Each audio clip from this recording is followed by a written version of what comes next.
एक अगली मोटा और गरीब लड़का रातों रात एक हैंडसम बॉय में बदल जाता है और अब इसकी जिंदगी कैसे गुजरती है चलिए देखते हैं। तो कहानी की शुरुआत में हम देखते हैं कि एक लड़का खुद से बातें करते हुए कहता है आज मेरा घर इतना छोटा क्यों लग रहा है और ये बेसमेंट की हाइट इतनी कम क्यों लग रही है और ये फोर्थ सीलिंग मुझसे टच क्यों हो रही है। और अब ये लड़का जैसे ही उस मिरर के अंदर खुद को देखता है तो बुरी तरीके से घबरा जाता है। और अब हम देखते हैं कि कैसे इन चीजों की शुरुआत हुई थी। हम एक लड़के को देखते हैं। इस लड़की का नाम है पार्क युनसुक जो कि सीरीज का मेन कैरेक्टर है और उसे कुछ बुलीज ने घेर रखा होता है। वो सभी लोग उसे बहुत बुरे तरीके से बुली करते हैं और उससे पैसे भी मांगते हैं। ये लड़का नीचे जमीन पर बैठा होता है और उसके सामने एक बंदा सिगरेट पी रहा होता है और उससे पूछता है तो मेरे पैसे लाए हो तुम। युनसुक कहता है मेरे पास जो कुछ था मैं आपको दे चुका हूँ पहले ही। जिस पर वो लड़का वो गुस्सा हो जाता है उस पर बहुत ज्यादा। और एक लड़का और एक लड़की भी होते हैं वहाँ पर और वो दोनों भी सिगरेट्स पी रहे होते हैं और इस तमाशे को एंजॉय कर रहे होते हैं दूर से खड़े हुए। वो बंदा उन दोनों से कहता है तुम्हें पता है ये बंदा मेरी हर बात मानता है, ये मेरे किसी पेट की तरह है। और अब वो बंदा युनसुक को किसी डॉगी की तरह कूद कर दिखाने के लिए कहता है और वो लड़का उसे खुश करने के लिए डॉगी बन जाता है और वो दोनों उस पर हंसने लग जाते हैं। और तभी वो लड़का उसके मुंह पर एक किक मारता है और उसके मुंह पर पाँव रखकर कहता है अबे ओ तुझे मैंने कुत्ता बनने को बोला था, मेंढक नहीं। और उसे गाली देकर एक बार फिर से किक करता है उसे और उसे किसी सुअर की आवाज निकालने के लिए कहता है। और अब वो लड़का बुरी तरह से डरा होता है इसलिए वो उसकी सारी बातें मान रहा होता है और अपनी सेल्फ रिस्पेक्ट की परवाह किए बिना सुअर की तरह एक्टिंग करने लगता है। और वो तीनों उसका मजाक उड़ा रहे होते हैं। लड़की कहती है अबे ओ मेरी स्कर्ट के नीचे देख रहा तू। हालांकि इस लड़की का ऐसा कोई भी इरादा नहीं होता है और इस बात पर वो बंदा उसे बालों से पकड़कर उठाता है और उसके चेहरे पर मुक्के मारने शुरू कर देता है और उसे धक्का देकर दूर फेंक देता है और उसे कहता है तू हमेशा ऐसे ही पिटता रहेगा, तू पैदा ही मार खाने के लिए हुआ बेटे। इसके बाद हम उसी लड़के के घर को देखते हैं जहाँ वो लड़का लेटा होता है और किचन में जाकर अपने लिए नूडल्स बनाने लगता है। लेकिन उसकी आंखों के आगे बार बार उसी स्कूल के सीन आते रहते हैं। तभी उसके घर में उसकी मॉम आती है और उससे कहती है बेटा मैं तुम्हें बना देती हूँ। अगले सीन में युनसुक रामन खाने लगता है लेकिन देखता है कि उसके रामन में अंडा डला हुआ है और अपनी मॉम से कहता है अरे यार मेरे खाने में अंडा मत डाला करो, कितनी बार मना किया मैंने आपको, अंडे खा खाकर गुब्बारा कर दिया है मुझे। और अपनी मॉम को डांटने लगता है। उसकी मॉम कहती है सॉरी बेटा आगे से मैं ख्याल रखूंगी। युनसुक रामन खाने लगता है और अपनी मॉम से कहता है कि स्कूल में सभी बच्चे बहुत इंटेलिजेंट हैं, मेरे मार्क्स अच्छे नहीं आएंगे यार, मुझे किसी और स्कूल में डाल दो आप। और उसकी मॉम कहती है बच्चे ऐसा पॉसिबल नहीं है, तुम्हें उसी स्कूल में रहना होगा, इतनी मुश्किल से तो हमें ये घर किराए पे मिला है और कहाँ ढूंढेंगे यार हम दूसरा घर। और युनसुक चिल्लाकर कहता है इधर मेरे मार्क्स अच्छे नहीं आ रहे हैं और आपको फ्रेंड्स की पड़ी है, मेरे फ्रेंड्स बिल्कुल भी अच्छे नहीं है, इसमें मेरी क्या गलती है। और युनसुक एक दीवार पर पंच करता है और अपनी मॉम से कहता है आपने आज तक क्या ही किया मेरे लिए। और इसके बाद वो अपने रूम में चला जाता है और बहुत ही ज्यादा दुखी होता है। अगले दिन युनसुक चलते चलते एक लड़की से टकरा जाता है। वो लड़की उसे कहती है 4 आंखें लगा के भी नहीं दिखता तुझे। युनसुक उसे कहता है मेरी गलती नहीं है इसमें, तुम्हारा ध्यान तुम्हारे फोन में था, तुमने मुझे देखा ही नहीं। और उसकी ये बात सुनकर वो लड़की गुस्सा होने लगती है और तभी पीछे वही आदमी भी आ जाता है जो उसे पहले भी बुली कर रहा था और उसे देखकर युनसुक डर जाता है और उस लड़की से ही माफी मांगता है। और अभी बंदा उससे जिम के कपड़े मांगता है उसके और युनसुक उसके कपड़े लेने चला जाता है वहाँ से। इसके बाद हम उसी स्कूल का प्लेग्राउंड देखते हैं जहाँ ये लड़का युनसुक को टारगेट बनाकर उस पर फुटबॉल फेंक रहा होता है। युनसुक बचने के लिए नीचे बैठ जाता है और वो लड़का गुस्सा होने लग जाता है युनसुक पर क्योंकि उसने 10,000 रुपए की शर्त लगा रखी होती है। पास ही खड़ी लड़की अपने फ्रेंड से पूछती है कि ये सब क्या कर रहे हैं लोग। और उसकी फ्रेंड उसे बताती है अरे इन्होंने शर्त लगाई है उस लड़के के मुंह पे बॉल मारने की। वो लड़की ने मना करती है लेकिन कोई भी उसकी बात नहीं सुनता। और तभी एक दूसरा लड़का वहाँ पर आता है और अपनी पूरी पावर से उस फुटबॉल को किक करता है और वह फुटबॉल उड़ता उड़ता युनसुक के मुंह पर जाकर लगता है और उसकी एनके भी गिर जाती है। इस बंदे का नाम ली ताइसुंग होता है और वो युनसुक से कहता है बॉल के सामने से क्यों हटावे तू। युनसुक कहता है मुझे माफ कर दो मैं डर गया था। जिस पर ली ताइसुंग उसे पंच करता है और उसे कहता है तुमने मेरी बेइज्जती कर दी है सबके सामने और एक जोरदार पंच मार देता है उसके पेट में। और वो सभी लोग युनसुक का मजाक उड़ाने लगते हैं। ली उसे फिर से उठाता है और उसके मुंह पर मारना शुरू कर देता है और तभी युनसुक की मॉम वहाँ पर आ जाती है और उसे संभालती है। ली ताइसुंग कहता है अरे आंटी हम तो बस खेल रहे थे। युनसुक की मॉम बहुत ही ज्यादा गुस्सा होती है और ली ताइसुंग को मारने लगती है। सब युनसुक पर हंसने लग जाते हैं। अपनी मॉम को बुला लाया छोटा बच्चा। युनसुक ये सब बातें सुन रहा होता है और गुस्से में चीख कर अपनी मॉम से कहता है मॉम चुपचाप यहाँ से चले जाओ। युनसुक को ली से माफी मांगता है और अब शाम के वक्त युनसुक अपने घर पहुँचता है जहाँ उसकी मॉम उसका वेट कर रही होती है। वो अपनी मॉम के पास आकर बैठ जाता है और उसकी मॉम से कहती है ठीक है बच्चे तुम अपना स्कूल चेंज कर सकते हो, आज मैं तुम्हारे स्कूल में तुम्हारे ट्रांसफर की बात ही करने आई थी लेकिन फिर तुम्हें मुझसे अलग रहना पड़ेगा क्योंकि मैं अपनी जॉब की वजह से यहाँ से नहीं जा सकती हूँ बेटा। तुम चिंता मत करो मैं हर महीने तुम्हें पैसे भेज दिया करूंगी। जिस पर युनसुक रोने लग जाता है। इसके बाद हम देखते हैं कि युनसुक अपने नए घर को ढूंढ रहा होता है। उसका घर काफी छोटा होता है लेकिन वो काफी खुश होता है कि चलो कम से कम उसे कोई बुली तो नहीं करेगा और यहाँ से उसकी एक नई जिंदगी की शुरुआत होगी। इसके बाद वो बाहर जाता है और उन नए लोगों और नई जगह को देखता है और चलता चलता वो एक लड़की से फिर से टकरा जाता है और उसे फिर से अपने स्कूल का सीन याद आ जाता है। युनसुक डर कर उस लड़की को सॉरी कहने लगता है लेकिन वो खूबसूरत लड़की उससे ही माफी मांग रही होती है और कहती है सॉरी मेरा ध्यान मेरे फोन में था, क्या आप ठीक हो।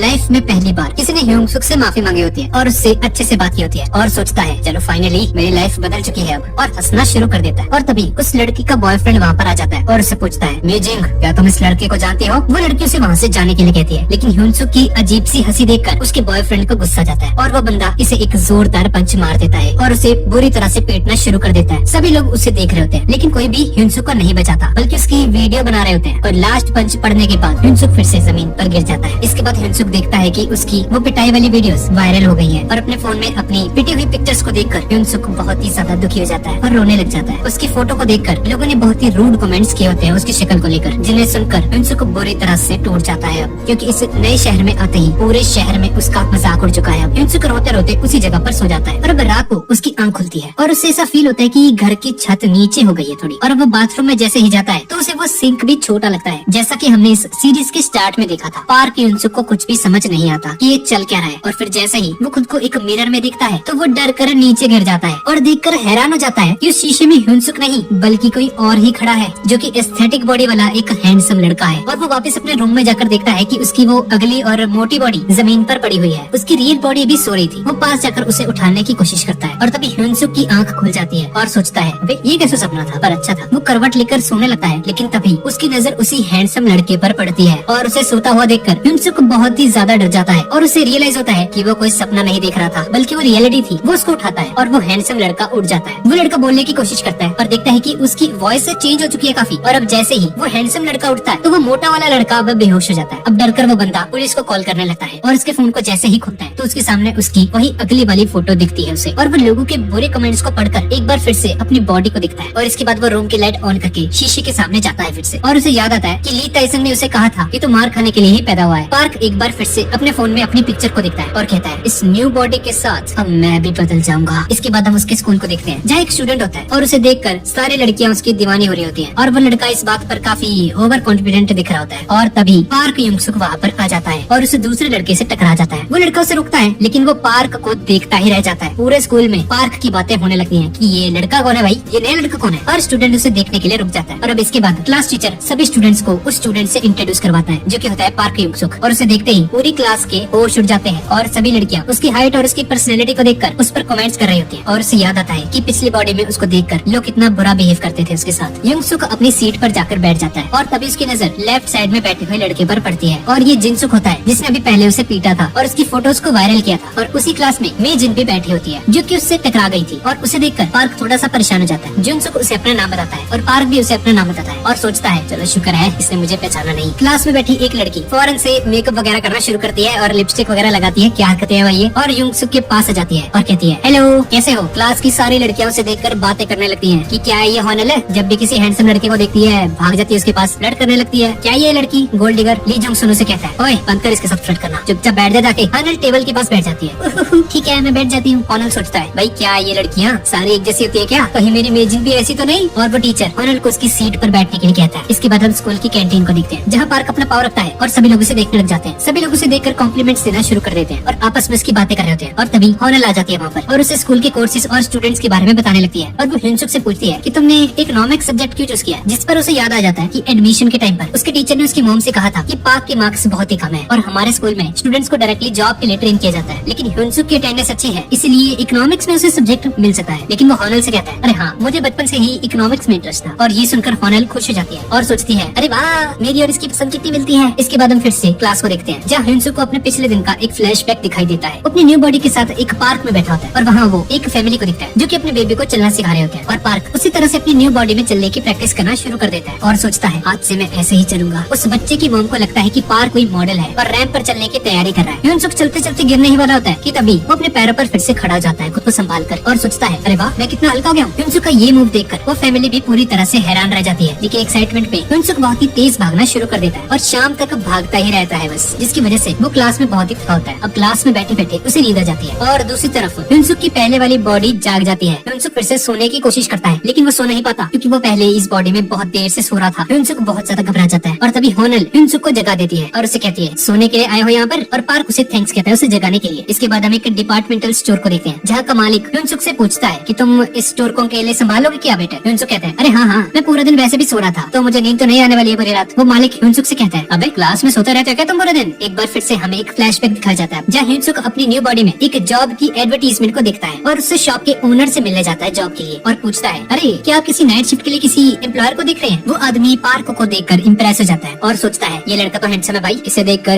सारे लड़के यहीं पर आने वाले हैं और मैं अमीर हो जाऊंगा। और वो फौरन ह्यूनसुक से कहता है ठीक है आज से काम शुरू कर दो तुम, योर हाइट तुम्हें जितनी सैलरी चाहिए मुझे बताना मैं तुम्हें दूंगा। पार्क उसे कहता है अरे नहीं नहीं नहीं नहीं ये जॉब मेरी एक फ्रेंड को चाहिए। और ह्यूनसुक अपने रियल बॉडी में उस ओनर के पास जाता है, लेकिन ह्यूनसुक के इस बॉडी को देखकर वो बंदा ह्यूनसुक को जॉब के लिए मना कर देता है और कहता है अरे नहीं नहीं, तुम नहीं कर सकते ये जॉब, जाओ यहाँ से भागो, तुम स्टूडेंट्स को क्या पता सिगरेट के कौन से पैकेट होते हैं। लेकिन तभी हम देखते हैं कि ह्यूनसुक उसे सिगरेट के सारे पैकेट्स के नाम बता देता है एक ही बारी में, जिससे मालिक भी चौंक जाता है। ऐसा इसलिए था क्योंकि पिछले स्कूल में वो सभी लोग ह्यूनसुक को सिगरेट्स लाने के लिए भेजा करते थे अक्सर। वो ओनर उसकी बात मान जाता है, लेकिन बहुत कम पैसे पर उसे रखता है। ह्यूनसुक सोचता है ठीक है, अब मैं अपने खर्चे उठा सकता हूँ, और एक पेपर पर अपनी न्यू बॉडी के बारे में लिखने लगता है। एक टाइम पर सिर्फ एक ही बॉडी जाग सकती है उसकी, लेकिन अगर जबरदस्ती किसी बॉडी को जगाया जाए तो वो बॉडी उठ जाती है और पहली बॉडी सो जाती है। ह्यूनसुक सोचता है कि अब 2 बॉडीज है मेरे पास, तो मेरे खर्चे भी बढ़ जाएंगे अब तो। और तभी उसकी क्लास के लोग सिगरेट लेने के लिए उसके पास आ जाते हैं। ह्यूनसुक उससे आईडी मांगता है, लेकिन वो लड़का उसे एक फेक आईडी दिखा देता है और ह्यूनसुक उसे कहता है माफ करना, मैं आपको सिगरेट नहीं दे सकता, आपको अपनी रियल आइडेंटिटी मुझे दिखानी होगी, वरना मेरे बॉस मुझे जॉब से निकाल देंगे। उन लड़कियों के साथ ली जोंग सुंग भी होता है, जो अपने फ्रेंड से कहता है अगर ये नहीं दे रहा तो कहीं और से ले लेता भाई, क्या दिक्कत है। और वो स्टोर में खड़े हुए ह्यूनसुक को पहचान लेता है कि ये तो वही लड़का है, ये तो वही मोटा वाला लड़का है जिसकी मैंने वीडियोस वायरल की थी, और बहुत सारा सामान लाकर उसे कहता है इसका बिल पे कर दे भाई, मैं तुझे माफ कर दूंगा। वो बंदा फिर से गुस्से में आ जाता है और ह्यूनसुक की पिटाई करनी शुरू कर देता है। इसके बाद उसके दोस्त उसे रोकते हैं और उसका मुंह बंद रखने के लिए उसके बिना कपड़ों की न्यूड्स ले लेते हैं और उसे कहते हैं अगर बेटे तूने कुछ भी बोला ना किसी को तो ये सारी पिक्चर्स इंटरनेट पर फिर से वायरल कर दूंगा, तो अपना मुंह बंद रखियो। और ये देखकर ह्यूनसुक फिर से रोने लग जाता है और उसे उसी बंदे की बातें याद आती हैं कि वो जिंदगी भर बस पिटता ही रहेगा। ह्यूनसुक को उसकी मॉम की कॉल आती है और अपनी मॉम से बातें करने लगता है और कहता है हाँ जी मॉम बढ़िया चल रहा है सब, काम बहुत ज्यादा है यहाँ पे, इसलिए मैं फोन रख रहा हूँ। और हम देखते हैं कि ह्यूनसुक की मॉम भी इस वक्त किसी आदमी से रद्दी लेने के लिए एक शॉप के बाहर बैठी होती है। वो आदमी उन्हें खाली बॉक्सेस देता है और पूछता है आप रात के इस वक्त भी काम कर रही हैं, क्या आप सब ठीक है? जिस पर उसकी मॉम बताती है कि मुझे अपने बेटे की पढ़ाई के लिए पैसे इकट्ठे करने हैं। नेक्स्ट डे ह्यूनसुक अपनी क्लास में जाता है, जहाँ उसके क्लास फेलोज उसकी दूसरी बॉडी में उसकी ली हुई पिक्चर्स का मजाक उड़ाते हैं। वो बताते हैं कि ली जोंग सुंग ने उसे मारा था और हमने इसकी पिक्चर्स ले ली ताकि वो कुछ न कह पाए। हमारे ली से कोई नहीं बच सकता, उस बेचारे को तो ली का पंच नजर भी नहीं आया होगा। और यहाँ तक कि वो लड़के कहते हैं कि उसके माँ बाप भी उसके जैसे ही होंगे, अगर वो अपनी मॉम को ले आया तो दोनों को दौड़ा दौड़ा कर मारेंगे। और ये सुनकर पार्क बहुत ही ज्यादा गुस्से में आ जाता है। तभी पार्क बोलता है ओए उसकी मॉम को कह रहे तुम ऐसे, तुम्हें उसकी मॉम को बीच में नहीं लेकर आना चाहिए। ली सिंह देखता है कि उसकी गर्लफ्रेंड भी ह्यूनसुक को ही देख रही है और गुस्से में खड़ा होकर कहता है तुझे बड़ा तरस आ रहा बेटा उस पे। वहाँ पर खड़े सभी लोग उन दोनों को देखने लग जाते हैं। पार्क कहता है मैं तुमसे लड़ना नहीं चाहता। बीजिंग जुनसुक से कहती है उसे छोड़ दो, उसे जाने दो। और ये सुनकर ली जुनसुक और भी ज्यादा गुस्सा हो जाता है और वो पार्क को एक पंच करने की कोशिश करता है, लेकिन तभी क्लास का एक और स्टूडेंट उसकी बाजू पकड़ लेता है। वो गुस्से से अपना हाथ छुड़वाता है और पूरी पावर से ह्यूनसुक पर अटैक करता है, लेकिन इस बार ह्यूनसुक को उसका पंच नजर आ जाता है और वो सोचता है कि मैंने बचपन से इतनी मार खाई है कि मुझे अपनी तरफ आता हुआ हर पंच दिखाई देने लग गया। बस पहले मेरी बॉडी रिएक्ट नहीं कर पाती थी छोटी होने की वजह से। ह्यूनसुक जिनसुक का पंच डॉज कर देता है, जिसे देखकर उसके दोस्त और पूरी क्लास हैरान रह जाती है। वहाँ पर खड़े उन सभी लोगों को अपनी आंखों पर यकीन नहीं आता कि ये कैसे हो सकता है। जुनसुक मेजिन के सामने अपनी इंसल्ट फील करता है और ह्यूनसुक के मुंह पर मुक्कों की बारिश कर देता है, लेकिन ह्यूनसुक उसके सारे पंचेस को डॉज करता रहता है और अब ह्यूनसुक उसका हाथ पकड़ लेता है। और अब जुनसुक थोड़ा सा परेशान हो चुका है। पूरी क्लास ह्यूनसुक की पिक्चर्स लेने लग जाती है क्योंकि वो बहुत ही अच्छा लड़ रहा होता है और ह्यूनसुक को अपने सारे बुरे दिन और लोगों की कड़वी बातें याद आती हैं। जुनसुक फिर से ह्यूनसुक को पंच करने की कोशिश करता है। ह्यूनसुक को ली टाइसन की बात याद आती है कि पहला मुक्का सीधा पेट में मारना चाहिए, इससे सामने वाला उठ भी नहीं पाएगा। और अब ह्यूनसुक उसके उस पंच को डॉज करता है और उसके पेट में एक जोरदार पंच मार देता है और जुनसुक उसके पाँव में गिर जाता है और सारी क्लास शॉक्ड रह जाती है और सभी लोग पार्क की तारीफ करने लगते हैं, लेकिन उसे खुद समझ नहीं आ रहा था कि उसके अंदर इतनी पावर आखिर आई कैसे। इसके बाद हमें वोकल क्लास के कुछ स्टूडेंट्स को दिखाया जाता है जो कि एक दूसरे स्टूडेंट को बुली कर रहे होते हैं और वो लड़का उन्हें उन दोनों की लड़ाई के बारे में बताता है। फिर हमें आर्किटेक्चर क्लास को दिखाया जाता है जहाँ के स्टूडेंट्स अपने लीडर को पार्क और जुनसुक के बीच में हुई लड़ाई के बारे में बताते हैं उसे, जिस पर वो लीडर रोने लग जाता है और बहुत ही गुस्से में आ जाता है। वहाँ पर खड़ा एक लड़का कहता है अरे पार्क जुनसुक की वजह से तो भाई को उठना पड़ गया, अब इसका तो यही मतलब है कि अब पार्क का टाइम खत्म हो चुका है भाई, अब नहीं बचता वो। इसके बाद हम ह्यूनसुक की मोटी वाली बॉडी को देखते हैं जो कि डिपार्टमेंटल स्टोर में होता है और वो सोचता है कि मेरी दूसरी वाली बॉडी में लोग मुझे अच्छे से ट्रीट करते हैं, लेकिन इस बॉडी में लोग मुझे देखना तक पसंद नहीं करते। एक कस्टमर स्टोर में एंटर करता है जो कि बहुत ही घबराया होता है और वो स्टोर से कुछ सामान चोरी करके वहाँ से भाग जाता है। पार्क भी उसके पीछे भागने लगता है। वो उसका पीछा करते करते एक बंद गली में पहुँच जाता है जहाँ उसका सामना फिर से उसकी क्लास फेलो से हो जाता है। वो लड़का फिर से ह्यूनसुक को उसकी फोटो दिखाता है और उसे लीक करने की धमकी देता है और अब वो बंदा उन दोनों को आपस में लड़ने के लिए कहते हैं। वो डरा हुआ लड़का ह्यूनसुक को मारना शुरू कर देता है और वो लोग उनकी वीडियो बना रहे होते हैं, जिस पर एक लड़का उसे कहता है ठीक है ह्यूनसुक, अगर आज तो जीत गया तो आज के बाद मैं तुझसे कोई भी काम नहीं कराऊंगा। ह्यूनसुक मार खा रहा होता है और तभी पीछे से आवाज आती है बंद करो ये सब। और वो सब मुड़कर जैसे ही देखते हैं तो पीछे कोई और नहीं बल्कि वास्को होता है, वही लीडर जिसे हमने भी पहले देखा था। और अब वो लड़का उस लड़के को अपने एक हाथ से ही उठा देता है और उसे जमीन पर फेंक कर वहाँ से उसे जाने के लिए कहता है और वो तीनों लड़के उस डरावने लड़के को देखकर भाग जाते हैं वहाँ से। वो दोनों से थैंक यू कहते हैं उनकी जान बचाने के लिए। इसके बाद हम एक फैशन क्लास को देखते हैं और ह्यूनसुक को देखकर सोचता है क्या ये अभी भी मुझसे नाराज है। और थोड़ी देर बाद ब्रेक हो जाती है और ह्यूनसुक होनल से वास्को के बारे में पूछता है। होनल उसे बताती है कि उसका असली नाम ली होनताई है। तो भाई देख लेने यार जरा मेरा नाम इधर उधर हो जाए तो? भाई बहुत मुश्किल नाम है, इनकी याद नहीं होते मेरे से। खैर, और वो एक गैंग लीडर है और तभी 3 और लड़के वहाँ पर आ जाते हैं जिनका आना होनल को बिल्कुल भी अच्छा नहीं लगता। वो लड़के होनल से कहते हैं, अरे अरे नाराज क्यों हो रही हो, हम भी इससे दोस्ती करना चाहते हैं, 2-3 बातें हम भी कर ले क्या इसके साथ। और इतने में ही अपने वास्को भाई आ जाते हैं अपनी गैंग के साथ और उसे देखकर ह्यूनसुक बहुत ही ज्यादा खुश हो जाता है। वास्को ह्यूनसुक की तरफ बढ़ता है और ह्यूनसुक के पास खड़े हुए स्टूडेंट्स वहाँ से डरकर भाग जाते हैं। वास्को को लगता है कि ये लोग जब यहाँ से भागे और जो उन दोनों लड़कों को बुलिस कर रहे थे वो इसके दोस्त थे और अब वो गुस्से में ह्यूनसुक के शोल्डर को पुश करके उसे नीचे बिठा देता है। वास्को की पकड़ बहुत ही ज्यादा खतरनाक थी जिसे आज तक कोई भी नहीं छुड़ा पाया था। उस गैंग का एक मेंबर कहता है होनल को आगे जाने का कोई फायदा नहीं है और तभी ली जुन सुंग भी वहाँ पर आ जाता है और ये सब कुछ देख रहा होता है। वास्को भाई एक बार फिर से उसे पुश करता है और ह्यूनसुक उसका हाथ अपने शोल्डर से हटा देता है और उससे कहता है, मैं कल किसी से मिला था जो कि तुम्हारे जैसा था, शायद तुम वो ही हो।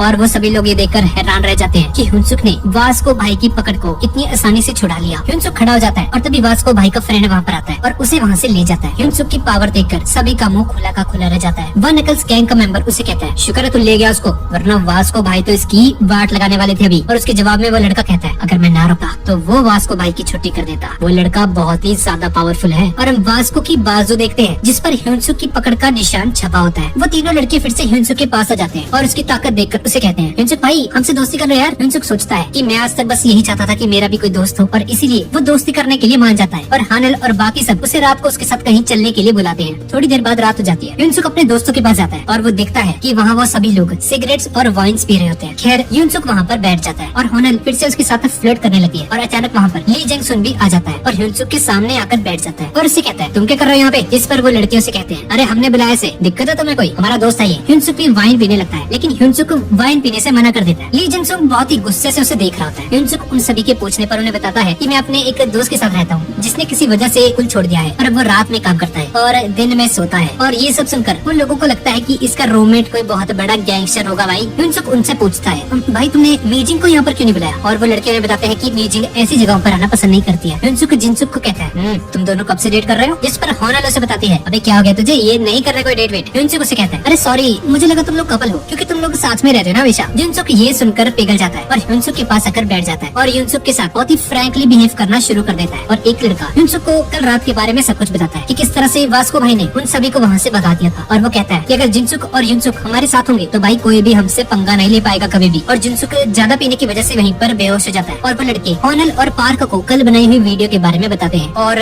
ये सुनकर ह्यूनसुक को गुस्सा आ जाता है बहुत ज्यादा और वो भी गुस्से में आकर वाइन पी लेता है और ह्यूनसुक उस लड़की के हाथ से मोबाइल छीनकर उसे तोड़ देता है। ह्यूनसुक को चक्कर आ जाता है और वो उसी जगह पर गिर जाता है। और तभी दूसरी तरफ घर में उसकी दूसरी बॉडी जाग जाती है। वो डर जाता है और फिर से सो जाता है लेकिन कुछ देर बाद उसकी आंख खुलती है और देखता है कि वो अभी भी अपनी पुरानी बॉडी में ही होता है। ह्यूनसुक बहुत ही ज्यादा परेशान हो जाता है और अपने कपड़े पहनकर अपनी दूसरी बॉडी ढूंढने के लिए घर से निकल जाता है। होनल उन्हें कहती है, भाई गलती कर दी हमने तो, ये तो लुढ़क गया, अब क्या होगा? और तभी ह्यूनसुक वहाँ पर पहुँच जाता है और सभी लोग उसे बहुत ही अजीब नजरों से देख रहे होते हैं कि भाई ये कौन है, भाई ये कौन है मोटा लड़का। और वो लड़के उसे पहचान लेते हैं। जुनसुक की आंख खुल जाती है और वो ह्यूनसुक से कहता है, अबे तू क्या कर रहा है यहाँ पे? ह्यूनसुक बताता है, मैं अपने दोस्त को लेने आया यहाँ पर, मुझे इसके रूममेट ने भेजा है। और ये सुनकर वो सभी लोग बुरी तरह से डर जाते हैं क्योंकि उनको लगता है कि ह्यूनसुक का जो रूममेट है वो बहुत ही कोई बड़ा सा गैंगस्टर है और उसने इस मोटे को भेजा यहाँ पर। और सभी लोग डर कर वहाँ से बाहर चले जाते हैं और ह्यूनसुक ने अपनी दूसरी बॉडी को अपने शोल्डर्स पे उठाया होता है। सभी लोग वहाँ से चले जाते हैं। वो अपनी बॉडी को उठाता है और वहाँ से चला जाता है और तभी पीछे से वास्को भाई उसे देख लेते हैं। अगले दिन हम स्कूल में देखते हैं कि अभी ह्यूनसुक अपनी वापस वो हैंडसम वाली बॉडी में आ चुका है और स्कूल में उसे चलता हुआ देखकर सभी लड़कियां उसकी दीवानी हो रही होती हैं। होनल वहाँ पर आ जाती है और ह्यूनसुक से उसकी तबीयत के बारे में पूछती है जिस पर ह्यूनसुक उसे कहता है, अरे हाँ मैं ठीक हूँ, कल कुछ ज्यादा ही पी ली थी मैंने तो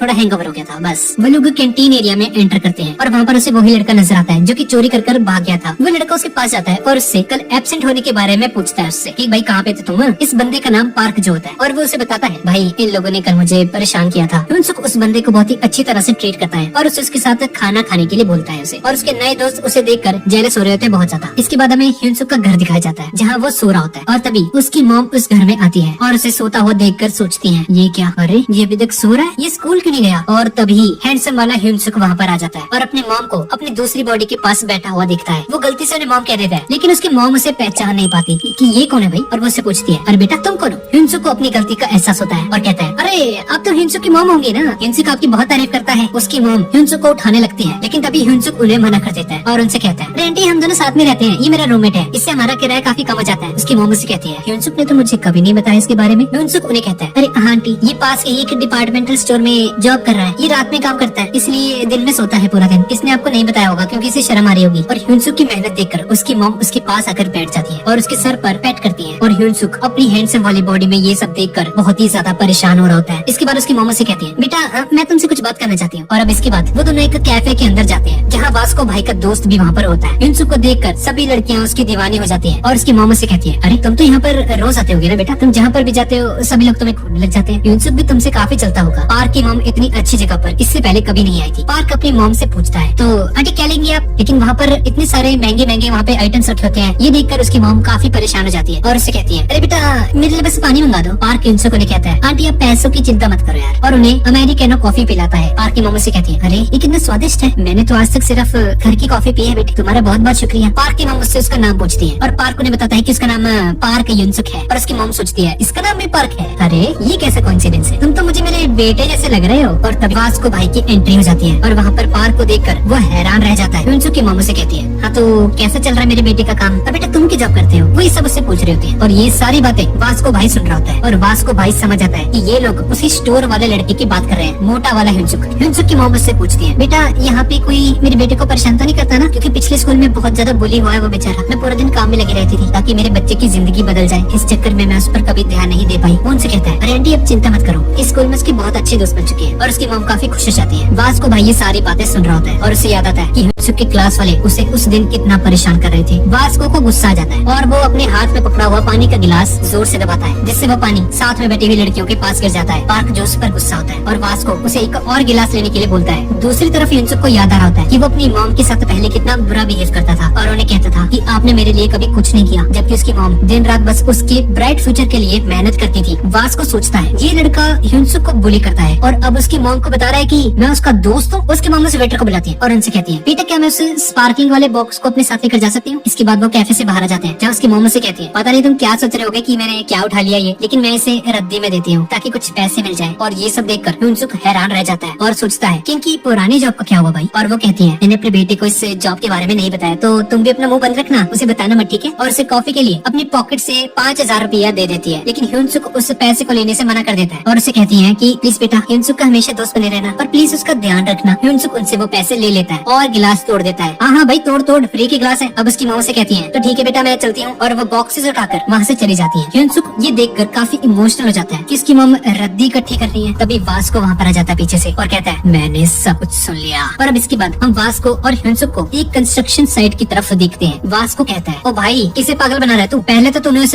स्टोर वाले लड़के को मारा, ठीक है, और अब उसकी मॉम को कह रहा है कि तू उसका दोस्त है, झूठ बोलता है तू। और वास्को अपना स्टांस लेता है और ह्यूनसुक को पंच करने की कोशिश करता है, लेकिन ह्यूनसुक उसके इस पंच को डॉज कर लेता है और उसे कहता है, भाई आपको गलतफहमी हो गई है। लेकिन वास्को उसकी कोई भी बात नहीं सुनता और उस पर मुक्कों और लातों की बारिश करनी शुरू कर देता है और ह्यूनसुक उसके सारे हमलों को डॉज करता रहता है। वास्को सोचता है कि ये तो भाई कोई प्रोफेशनल बॉक्सर लग रहा है मुझे। ह्यूनसुक सोच रहा होता है कि अगर मुझे एक भी लगी ना मैं मर जाऊंगा भाई। वास्को ह्यूनसुक से पैसे मांगता है ताकि वो पैसे उससे लेकर वो उस स्टोर वाले लड़के को दे दे, पुराना मोटा वाला ह्यूनसुक। लेकिन ह्यूनसुक अपनी मॉम से लिए हुए पैसे उसे देने से मना कर देता है क्योंकि ह्यूनसुक समझ रहा था कि वास्को भाई भी ली टाइसन की तरह कोई बदमाश है जो कि उससे पैसे छीनना चाहता है बस। और अब दोनों फिर से लड़ने लगते हैं और ह्यूनसुक उसके सारे हमलों को डॉज कर रहा होता है। वास्को ह्यूनसुक की तरफ जंप करता है और ह्यूनसुक उसके पेट में एक पंच मारता है, लेकिन वास्को उस पंच को ब्लॉक कर लेता है। ह्यूनसुक डर जाता है और उसे वही तरीका याद आ जाता है जो कि ली टाइसन यूज करता है, लेकिन वास्को उस पंच से बच जाता है। और तभी वास्को का दोस्त भी वहाँ पर पहुँच जाता है और वास्को को जमीन पर पड़ा हुआ देखकर हैरान रह जाता है। ह्यूनसुक ने वास्को की सिट्टी पिट्टी गुल कर दी थी और ह्यूनसुक पार्क जो से कहता है, भाई ले जाए इसे, मरा नहीं है बस बेहोश हुआ है, और वहाँ से चला जाता है। और हमें वास्को का फ्लैशबैक दिखाया जाता है थोड़ी देर पहले का, जब ह्यूनसुक ने उसे पंच किया था तो वास्को उसके पंच को डॉज करता है और तभी ह्यूनसुक एक टर्न लेता है और अपनी एल्बो से उसकी चिन पर अटैक करता है, जिसकी वजह से वास्को बेहोश हो जाता है। थोड़ी देर बाद रात हो जाती है और हम ह्यूनसुक को देखते हैं अपनी मोटे वाली बॉडी में। ह्यूनसुक स्टोर में बैठा सोचता है कि भाई मैंने उस वास्को को कैसे हरा दिया, मेरी बॉडी तो अपने आप चल रही थी। और तभी वास्को वहाँ पर आ जाता है और वो स्टोर से दही लेता है और उससे कहता है, दोस्त मुझे माफ कर देना, मैं तुम्हारे पैसे नहीं लेके आ पाया। और वहाँ से जाने लगता है और दरवाजे पे खड़ा होकर ह्यूनसुक से कहता है, तुम कमजोर नहीं हो, थोड़ी ट्रेनिंग करो। ह्यूनसुक बहुत ही ज्यादा मोटिवेट हो जाता है और स्टोर के अंदर ही पुशअप्स लगाने शुरू कर देता है। और तभी एक क्यूट सी लड़की वहाँ पर आ जाती है और उसे देखकर मुस्कुराने लगती है। वो लड़की कुछ सामान लेती है, दारू वगैरह, और ह्यूनसुक को एक एनर्जी ड्रिंक देती है और कहती है, बहुत अच्छी, ऐसे ही अपना वर्कआउट जारी रखो। और ये बोलकर वो लड़की वहाँ से चली जाती है और पार्क उस लड़की को देखता रह जाता है। और अगले दिन ह्यूनसुक क्लास में पहुँच जाता है। भाई क्या ही बोलूं अब मैं। और जे जेहोंग का ध्यान भी हुनसुक की तरफ जाता है। सारी लड़कियां उससे फ्लर्ट करने लगती हैं। इसके बाद हम आर्किटेक्चर क्लास को देखते हैं, जहाँ वन नकल गैंग्स के मेंबर्स पार्क जो को घेर कर खड़े होते हैं और उससे पूछ रहे होते हैं, भाई वास्को भाई की वार्ड किसने लगा दी, किसमें इतना दम है, ये कैसे हो सकता है भाई, वो पार्क हुनसुक से हार गया। अबे यार वो स्कूल क्यों नहीं आ रहा। और तभी उसे वास्को का मैसेज आता है और मैसेज में उसे बताता है, मेरी उंगलियां टूट रखी है और टाइप करने से मेरी उंगलियों से खून निकल रहा है, मैं कुछ बहुत ही बड़ा प्लान करने वाला हूँ, तब तक मैं तुम्हें कुछ नहीं बता सकता। और ये सुनकर वो सभी लोग बहुत ही ज्यादा खुश हो जाते हैं। वो समझ जाते हैं कि वास्को भाई कुछ बहुत ही बड़ा प्लान करने वाले हैं। इसके अगले सीन में हुनसुक उसी लड़की के साथ जा रहा होता है और सामने देखता है कि 3 लोग एक लड़की को बुली कर रहे होते हैं। उसे दीवार से लगाकर कहता है, तुझे मैंने क्या कहा था कि मेरी ड्रेस रेडी रखियो, समझ नहीं आता तुझे। और इतना बोलकर उसे पंच करता है। हुनसुक को ली टायसन की याद आ जाती है, जो कि उसे ऐसे ही बुली किया करता था और आगे बढ़ता है। वो ग्लासेस वाला लड़का उसे कहता है, भाई हीरो बनने की कोशिश मत कर, चाकू छुरी चला के ना तेरा पता भी नहीं चलेगा तेरी बॉडी कहाँ गई। और पीछे खड़ा जेहोंग भी ये देख रहा होता है। जेहोंग आगे बढ़ने लगता है और तभी उनका टीचर वहाँ पर आ जाता है और टीचर को देखकर वो लड़का वहाँ से निकल लेता है। हुनसुक को उसे गिरने वाले लड़की की तरफ हाथ बढ़ाते हुए कहता है उसे उठ जा, लेकिन वो उसे भाव नहीं देता और उठकर वहाँ से चला जाता है। अब क्लास खत्म होने के बाद हुनसुक को उसकी मॉम की कॉल आती है, जो कि उसके बर्थडे पर उसके पास आना चाहती थी, लेकिन हुनसुक उन्हें मना कर देता है और कहता है, सॉरी मॉम मुझे काम है कुछ। और क्लास में जेहोंग सुन रहा होता है ये सब कुछ और उसे पता चलता है कि कल इसका बर्थडे है। इसके बाद हम डिपार्टमेंटल स्टोर को देखते हैं, जहाँ हुनसुक सोच रहा होता है कि मेरी आवाज चेंज हो जाती है और मॉम से फोन पर बात करते हुए मुझे इस बात का ध्यान रखना होगा। इतने में ही वो खूबसूरत लड़की जो कि कल आई थी वो फिर से वहाँ पर आ जाती है और हुनसुक को हेलो कहती है। वो अपना सामान लेती है और पूछती है, तो आज एक्सरसाइज नहीं कर रहे तुम, जिस पर हुनसुक उसे बताता है, हाँ कर रहा हूँ मैं, 2 सेट लगाए थे अभी बाइसेप्स के। और वो लड़की उसे ऑल द बेस्ट कहकर वहाँ से चली जाती है सामान लेकर। इसके बाद हम कैंटीन में देखते हैं कि हुनसुक उसी बुली की हुई लड़की के पास आता है और उसके पास आकर बैठ जाता है और वो लड़का उसे कहता है, भाई क्या हुआ तुम मेरे साथ क्यों बैठे हो। और वो सभी लोग उसे देखकर काफी अजीब सा रिएक्शन देते हैं। ऑनर भी इन सबसे ये कह रही होती है, भाई क्या ये उसके साथ क्यों बैठा है। हुनसुक उस लड़के से कहता है, मैं तुमसे दोस्ती करना चाहता हूँ क्योंकि तुम बिल्कुल मेरी तरह हो। वो लड़का उसे कहता है, मैं तुम्हारी तरह हैंडसम थोड़ी हूँ भाई, मैं कहाँ से तुम्हारे जैसा, और मैं कितना गरीब भी हूँ। इसके बाद हुनसुक अपने घर की तरफ निकल पड़ता है, जहाँ पर वन नकल गैंग के मेंबर्स बैठे होते हैं हुनसुक की पिटाई के लिए और सोचते हैं, भाई आज नहीं छोड़ेंगे इसको। वास्को भाई हमें कभी भी छुपने के लिए नहीं कह सकते, उसने हम सबसे झूठ बोला। वास्को भाई की वाट लग चुकी है और अब हमें ही इसको ठिकाने लगाना होगा। और तभी हम देखते हैं कि जेहोंग हुनसुक के सामने आ जाता है और एक बैग उसके आगे रख देता है। और गाइस यार, अगर आपने अभी तक अटैक ऑन टाइटन और बाकी वाली सीरीज नहीं देखी है मेरी, तो प्लीज यार उसे भी चेक जरूर करना। सारे लिंक्स आपको डिस्क्रिप्शन में मिल जाएंगे। तो वापस कहानी पर आते हैं। तो अभी हुनसुक देखता है कि जेहोंग उसके सामने एक बैग लेकर आया होता है और हुनसुक देखता है कि उस पर हैप्पी बर्थडे लिखा होता है और वो जेहोंग से पूछता है, अरे तुम्हें कैसे पता आज मेरा बर्थडे है। लेकिन जेहोंग हमेशा की तरह कुछ नहीं कहता। हुनसुक को बैग खोलता है और उसे कहता है, सॉरी यार मैं ये नहीं रख सकता यार, सॉरी। लेकिन जेहोंग थोड़ा सा इंसिस्ट करता है कि भाई ले लो यार, गिफ्ट है तुम्हारे लिए, दिल से दिया है ले लो। और उसके इतना बोलने पर हुनसुक उसकी बात मान जाता है और वही मोटा लड़का जिसे कल लोग बुली कर रहे थे, जब वो क्लास में एंटर करता है तो वो देखता है कि सभी बच्चों ने उसके लिए बहुत ही भला बुरा लिखा होता है ब्लैक बोर्ड पर। और इसके बाद ओबिन नाम का एक लड़का वहाँ पर आता है और वो उस लड़के को बहुत ही बुरे तरीके से धक्का देता है और उसे नीचे गिरा देता है। दरवाजे पे कैसे खड़ा तू, चल निकल यहाँ से, तूने मेरा रास्ता रोका, इतनी हिम्मत तेरी बेटे। और उसके बाद उसे पानी लाने के लिए बोलता है और जब हुनसुक देखता है कि उस लड़के को इतना ज्यादा बुली किया जा रहा है तो उसकी भी हद पार हो जाती है और सीधा जाता है उनके पास और उनके पास जाकर खड़ा हो जाता है और वो हुबिन से कहता है, बस करो इसे और तंग मत करो। तभी हुबिन कहता है, अबे तुम दोनों मेरा रास्ता रोकने आए यहाँ पर, इतनी हिम्मत तुम्हारी। और जैसे ही हुनसुक अपने फेस को टर्न करता है तो वो देखता है कि जेहोंग भी उसकी मदद करने के लिए वहाँ पर आ चुका है। असल में उसे भी ये चीज बिल्कुल भी पसंद नहीं आ रही थी कि हुबिन देगवा, इस लड़के का नाम देगवा है, उसे इतना ज्यादा बुली किया जा रहा है। और अब जिन सॉन्ग भी वहाँ पर आ जाता है और अब 3 बहुत ही खतरनाक लड़के वहाँ पर खड़े होते हैं। जिन सॉन्ग और यंग सुंग की काफी फाइट हुई थी पहले, लेकिन अब ये दोनों दोस्त बन चुके हैं। और ये देखकर सभी के सभी स्टूडेंट्स बुरी तरह से चौंक जाते हैं कि एक साथ में इतने खतरनाक लड़के फाइट करने लगे हैं। हुबिन कहता है, अच्छा तो पिटने का मन है तुम तीनों का, चलो आओ फिर फाइट शुरू करते हैं। और तभी वास्को भाई भी वहाँ पर आ जाते हैं और वहाँ पर आकर कहते हैं, तो भूल गया क्या, किससे बात कर रहा है तू, चल बहुत नाटक हो गया तेरा, निकल ले यहाँ से अब। तो हुबिन कहता है, अच्छा क्या बात है वास्को, बड़े दिन से गायब थे, मैंने सुना है किसी ने तेरी पिटाई कर दी थी, क्या सच है। ये सभी बातें जब हुनसुक सुनता है तो उसे वही सीन याद आता है कि लास्ट फाइट के अंदर उसने कुछ ज्यादा ही पिटाई कर दी थी वास्को भाई की और शायद इसी वजह से वो इतने दिनों से स्कूल नहीं आया था और इस बात का उसे बहुत ज्यादा गिल्ट होता है। और अब वो अपना फोन अपने दोस्त को दे देता है और कहता है, ये लो भाई संभाले से यार, पिछली फाइट पे मेरा फोन टूट गया था, बहुत पैसे लगे उसमें। और अब वो पूरी तरह से रेडी हो जाता है और हुबिन के सामने आ जाता है और अब ये 4 वर्सेस 3 की फाइट होने वाली थी। हुबिन को पता चल गया था कि वो नहीं बच पाएगा भाई अगर वो इनसे फाइट करेगा तो। इसी के कारण वो एक बहुत बड़ी सी टेबल को उछाल देता है हवा में और कहता है, तुझे तो अगली बार देखूंगा मैं बहुत जल्द वापस आने वाला हूँ और तुम चारों को पेल दूंगा, आखिर देखता हूँ कौन बचाता है तेरे दोस्त को। और अब उसके जाने के बाद वास्को हुनसुक से पूछता है कि भाई क्या हीरो बनने का शौक है क्या तेरे को, क्यों आया इसको बचाने तू। तो हुनसुक कहता है, मुझे अच्छा नहीं लग रहा था, वो उसे बहुत बुरी तरह से बुली कर रहे थे, वो लोग इसके साथ बहुत बुरा बिहेव कर रहे थे। तो वास्को कहता है, अच्छा तो अगर तुझे इतना ही बुरा लग रहा है तो उस मोटे लड़की के साथ तूने इतना बुरा क्यों किया, तो उसके पैसे भी ले गया। तभी हुनसुक उसे समझाने की कोशिश करता है, नहीं वास्को भाई आपको गलतफहमी हो गई है, मैंने उस लड़के को कभी भी परेशान नहीं किया। तो वास्को कहता है, नहीं तो झूठ बोल रहा है, अब तो पिटने के लिए तैयार हो जा। अब उन दोनों में फाइट होने ही वाली होती है कि तभी उसका दोस्त उससे रोक लेता है और कहता है भाई नहीं भाई, बहुत सारे लोग देख रहे हैं हमें, आज के लिए इसे छोड़ देते हैं, इसे जाने दीजिए, क्योंकि उसे पता था कि हुनसुक बहुत ज्यादा स्ट्रॉन्ग है और अभी अगर वो इससे फाइट करेगा तो पूरी क्लास के सामने उसकी बेइज्जती हो जाएगी। और कहता है भाई चलते हैं यार, अगले बार देखेंगे इसे। और मीजिंग को भी टेंशन हो रही थी कि कहीं जुनसुक फाइट न कर ले, लेकिन वो उसकी बात मानकर उससे लड़ाई नहीं करता। और मीजिंग को ये देखकर काफी अच्छा फील होता है कि उसकी बॉयफ्रेंड ने बिना मतलब का कोई झगड़ा नहीं किया। और अब सभी लड़कियां हुनसुक के पास आ जाती हैं और कहती हैं वाह क्या बात है, कितने चार्मिंग हो, कितने प्यारे हो, सबकी हेल्प करते हो। और हम देखते हैं बेचारा देगवा नीचे पड़ा हुआ था। हुनसुक उसे उठाने की भी कोशिश करता है, लेकिन देगवा उसकी हेल्प नहीं लेता। और अब रात होने पे वो पूरी रातें सोचता रहता है कि आखिर उसके साथ भी ये सभी चीजें हुआ करती थी, और जब से उसकी बॉडी बदली है तब से सब कुछ बदल चुका है। इसके बाद हम उसकी मोटे वाली बॉडी को देखते हैं, जहाँ वो अपने स्टोर के अंदर ही खड़ा होता है और साथ ही में सोच रहा था कि अगर मेरी बॉडी नहीं बदली होती तो आज शायद वक्त वैसा ही होता, मैं भी उतना ही कमजोर होता, बस मेरी बॉडी बदल गई है, इसी के कारण कोई आजकल मुझसे बस कोई झगड़ा नहीं करता है। अगले दिन जब हुनसुक अपनी हैंडसम वाली बॉडी में स्कूल पहुंचता है तो उसके सामने देगो आता है और देगो उसे बहुत बुरा बुरा कहता है कि आखिर तुम चाहते क्या हो, हम दोनों बिल्कुल भी बराबर नहीं है, तुम कितने हैंडसम हो और मैं कितना अगली हूँ, तुम मेरा पीछा छोड़ दो। और क्लासरूम के अंदर ह्यूबन के साथ बाकी बच्चे भी बैठे होते हैं, जो कि ह्यूबन से पूछते हैं कि क्या तुम इस फेस्टिवल में जो आने वाला है उसमें सिंगिंग करने वाले हो, और तुम्हारे साथ कौन होगा। और ह्यूबन के साथ जो उसका फ्रेंड खड़ा होता है वो बताता है हाँ हम दोनों मिलके एक रैप लिखा है हमने,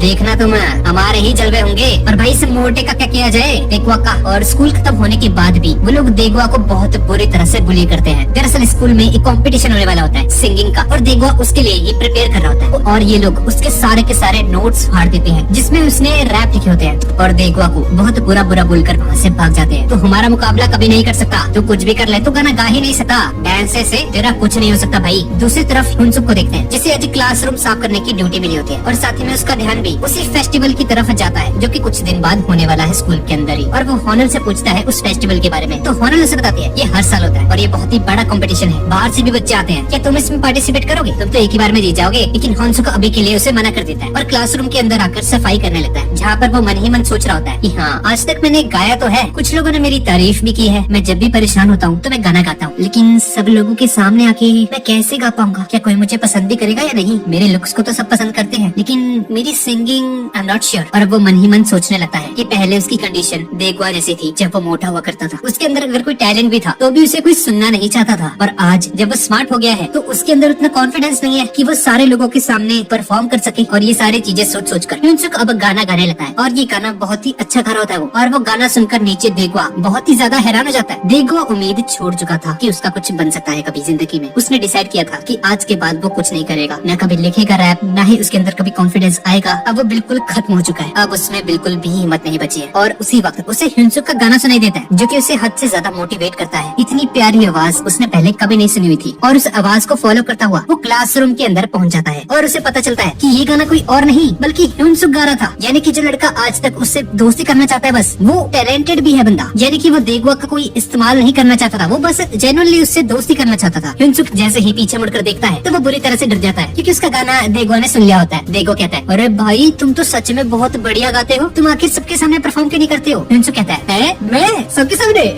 मैं नहीं कर रहा भाई। देगवा कहता है हुनसुक क्या तुम मेरे से परफॉर्म करोगे। इसी के साथ देगवा के अंदर भी एक नई होप आ गई थी कि शायद अब उसका कुछ तो बन सकता है। अब देगवा प्रैक्टिस करने के लिए हुनसुक को अपने घर लेकर जाता है। उसका घर बहुत ही गंदा होता है, सारा सामान इधर उधर पड़ा हुआ था और उसे काफी एम्बेरसमेंट फील होती है। इसके बाद ये दोनों काफी देर तक प्रैक्टिस करते हैं, बीट्स बनाते हैं, रैप म्यूजिक करते हैं, और काफी प्रैक्टिस करने के बाद हुनसुक को वापस घर जाना था। और हुनसुक उससे माफी मांगता है कि मैं ज्यादा देर तक तुम्हारे साथ प्रैक्टिस नहीं कर पाया क्योंकि मुझे नाइट शिफ्ट पर जाना होता है यार। जहाँ पर देगवा का कहना था भाई कितने ज्यादा मेहनती यार तुम तो। और तभी चलते चलते देगवा की दादी का स्टॉल आ जाता है। देगवा को पास्ट का एक सीन याद आता है। अभी कुछ दिन पहले ही होबिन अपने दोस्तों के साथ आया था इसी स्टॉल पर, उसकी ग्रैंडमा के स्टॉल पर, और सारा का सारा खाना खाकर चला गया और कोई पैसा भी नहीं दिया उसने, और उसे भी बहुत बुरी तरह से मारता है। लेकिन हुनसुक तो उनका बिल्कुल उल्टा था, वो उसकी दादी से बहुत ही अच्छी तरह से बिहेव करता है। उसकी दादी उसकी बातें सुनकर बहुत ही खुश हो जाती है और उसे खाना ऑफर करती है। अरे वाह मेरे बेटे के कितने अच्छे दोस्त हैं। बेटा तुम्हारा नाम क्या है। हुनसुक अपना नाम बताता है और उसकी दादी उसे खाने के लिए खाना ऑफर करती है। लेकिन हुनसुक कहता है नहीं दादी आज मेरा पेट एक्चुअली भरा हुआ है, आज मैंने खाना खा लिया था, मैं आपके पास अगली बार जरूर आऊंगा। और अब अगले दिन देगवा पूरी की पूरी स्क्रिप्ट लिखकर आ जाता है जो कि वो लोग परफॉर्म करेंगे उस फेस्टिवल वाले दिन। और अब उन लोगों ने अपने पूरे के पूरे सॉन्ग को कंपोज कर लिया था। देगवा ने पूरी रात में ही बीट बनाई, सारे लिरिक्स लिखे बाकी के, और ये सारी चीजें देखकर हुनसुक काफी ज्यादा हैरान हो जाता है। अब बस हुनसुक को इन चीजों को याद करना था। और अब उसे पूरे दिन हुनसुक ने इतनी ज्यादा प्रैक्टिस की कि अब बोल बोल कर उसके गले में दर्द होना शुरू हो गया था। और देगवा कहता है भाई तुम इतनी ज्यादा प्रैक्टिस भी मत करो यार, अगर तुम्हारे गले में ज्यादा दर्द हो गया ना तो तुम उस फेस्टिवल वाले दिन तो गा ही नहीं पाओगी। और अब उस पूरी रात हिंसुक सोचता है कि देगवा ने अपनी लाइफ में कितना कुछ किया। हिंसुक भी तो उसकी तरह था, मोटा सा, वो भी इतना ही गरीब था, उसकी मॉम भी इतनी गरीब थी, लेकिन आज तक उसने कभी कुछ नहीं किया, बल्कि सारा का सारा दोष अपनी मॉम को दिया कि उसकी मॉम ने उसके लिए कभी कुछ नहीं किया। हिंसुक तो टैलेंटेड भी नहीं था, और यही इसके ऑपोजिट देगवा, जिसे सब लोग इतना मारते पीटते हैं, फिर भी वो लड़का इतना ज्यादा टैलेंटेड है। अब उसे देगवा के लिए एटलीस्ट कुछ तो करना था, और आज जाके उसके पास एक मौका आया है कि वो खुद को प्रूव कर सके और साथ में देगवा की हेल्प भी कर सके। और इसके बाद वो अपनी मोटी वाली बॉडी के अंदर स्टोर में गाना गा रहा होता है, और उसे ये बात समझ में आती है कि उसकी मोटी वाली बॉडी के अंदर तो बिल्कुल भी दर्द नहीं है भाई उसके गले में, जिसका मतलब है कि वो पूरा दिन प्रैक्टिस कर सकता है, बॉडीज बदलकर बार बार अलग अलग बॉडीज में रहकर कंटिन्यूअसली प्रैक्टिस कर सकता है। और तभी वही सुंदर लड़की वहाँ पर आ जाती है, जो कि रोज इसके डिपार्टमेंटल स्टोर में आती है सामान लेने के लिए, और वो कहती है, अरे क्या बात है, आज तुम गाना भी गा रहे हो क्या, मुझे इम्प्रेस करने के लिए गा रहे हो? तो हिंसुक डर जाता है और कहता है, अरे नहीं नहीं,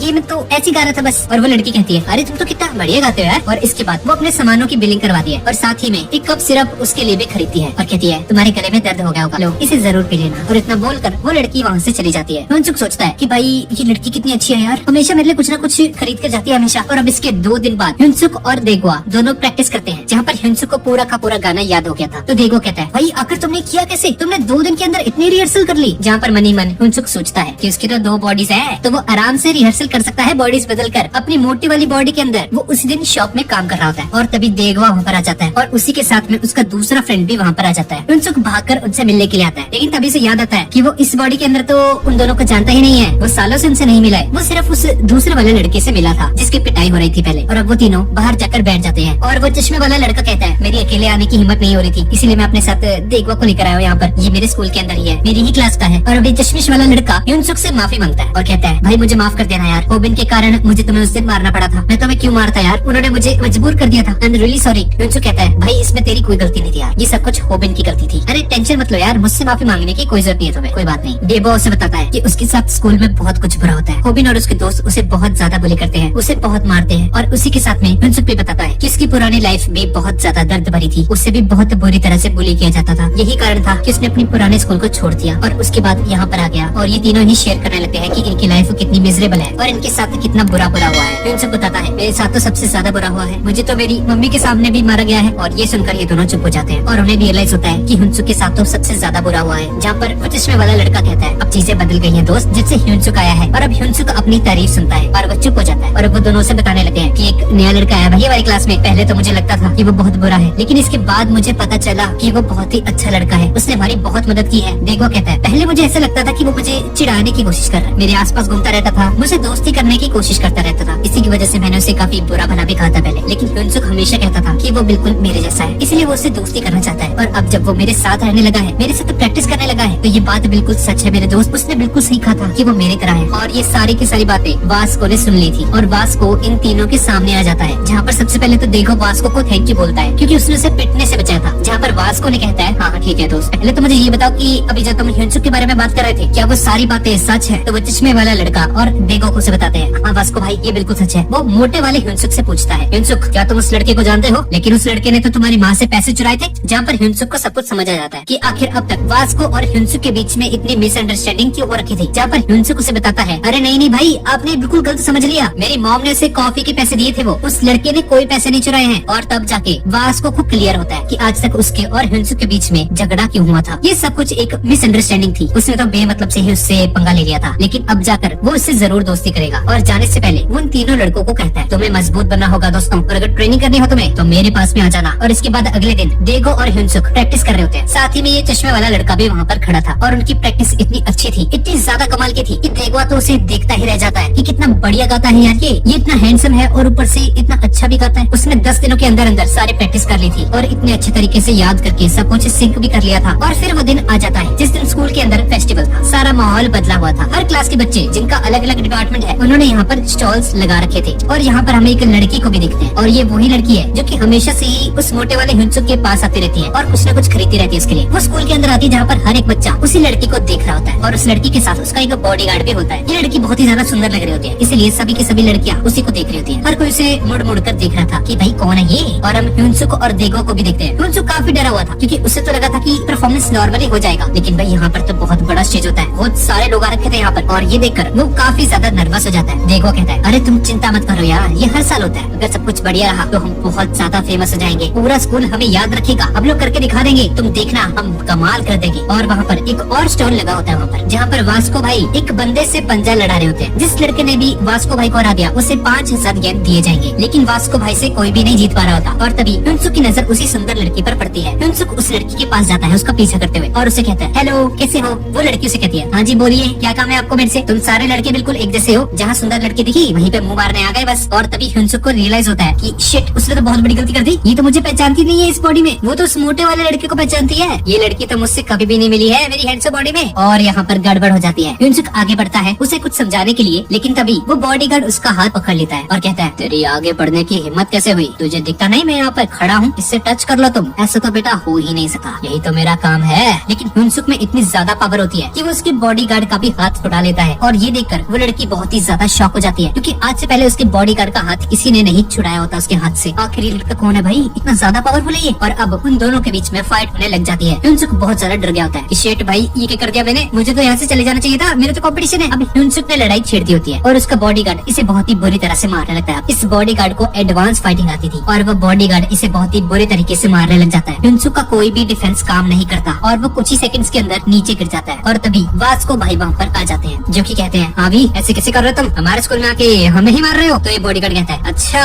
अब तो मुझे बड़ा इंटरेस्ट आ रहा है भाई तेरे स्कूल में, यहाँ पर लड़कों में दम है काफी और मुझ में फाइट करने का जुनून भी है, तो आओ अब मैं तुमसे फाइट करना चाहता हूँ। और बिना सोचे समझे वो वास्को भाई के चेहरे पर एक जोरदार पंच मार देता है। वास्को की नाक टूट जाती है, लेकिन फिर भी वास्को मजाल है अपनी जगह से हिल भी जाए हल्का सा। बॉडीगार्ड भी ये देखकर सोच में पड़ जाता है कि भाई आज तक ऐसा कोई बंदा नहीं है जो मेरा पंच खा के जमीन पर न गिरा हो, पर इस बंदे को तो कुछ भी नहीं हुआ। और उसे रियलाइज हो जाता है कि वास्को बहुत ही ज्यादा स्ट्रॉन्ग है। और वो लड़की देखती है कि ये फाइट तो बढ़ती ही जा रही है और इसी के कारण वो लड़की इस लड़की को रोक देती है अपने बॉडीगार्ड को और कहती है, बस करो तुम्हें यहाँ पर ही रुकना पड़ेगा वरना तुम्हारे मैनेजर को मैं शिकायत कर दूंगी। वो बॉडीगार्ड कहता है, वैसे तो मैं रुकना नहीं चाहता था, लेकिन अगर आप कह रहे हो तो मैं रुक जाता हूँ। और वो देखता है कि वास्को भाई और हुनसुक उससे लड़ने के लिए पूरी तरह से रेडी थे, लेकिन बॉडीगार्ड वहाँ से चला जाता है। वो दोनों गाड़ी में बैठते हैं और जाते वक्त वो लड़की उसे कहती है, मुझे माफ कर देना, इतना झगड़ा नहीं होना चाहिए था। और इनकी गाड़ी जाते ही बेचारा वास्को नीचे गिर जाता है, क्योंकि वो पंच बहुत ही खतरनाक था। और वास्को भाई कहता है, क्या तुम जानते हो तुम्हारे दोस्त है वो। हुनसुक कहता है, ना ना ना भाई मैं नहीं जानता इन्हें कौन थे। जहाँ पर वास्को से कहता है, भाई जितने पंगे लेने हैं मेरे से ले ले यार, लेकिन अगली बार इस बंदे से बिल्कुल भी पंगे मत लियो। ये दोनों एक जगह पर आकर बैठ जाते हैं, जहाँ पर वास्को हुनसुक के लिए एक ड्रिंक लेकर आता है और कहता है, भाई सॉरी यार, मैं पहले तुम्हें बहुत गलत समझता था, लेकिन कल मेरी सारी गलतफहमी दूर हो गई, तुम इतने भी बुरे नहीं हो, तुम सच्चाई बता भी नहीं रहे थे मुझे। हुनसुक कहता है, भाई मैं तो आपको सब कुछ बताना चाहता था पर आपने मुझे कभी मौका ही नहीं दिया यार। अब इसके बाद म्यूजिक कॉन्सर्ट शुरू हो जाता है, जिसका सभी को बेसब्री से इंतजार था। यहाँ पर काफी सारे लोग आ रखे थे और वहाँ पर एक म्यूजिक डायरेक्टर और उसका असिस्टेंट भी आ रखा होता है। अभी तक 18 परफॉर्मेंसेस हो चुके थे और अब बारी थी हॉबिन और उसके दोस्त की। और बैक स्टेज पे हम लोग देखते हैं कि जेहोंग हुनसुक और देगो के लिए बहुत ही बढ़िया सी ड्रेस लेकर आया होता है, एकदम मस्त स्टाइलिश वाली। और हॉबिन उन दोनों से कहता है, तो ठीक है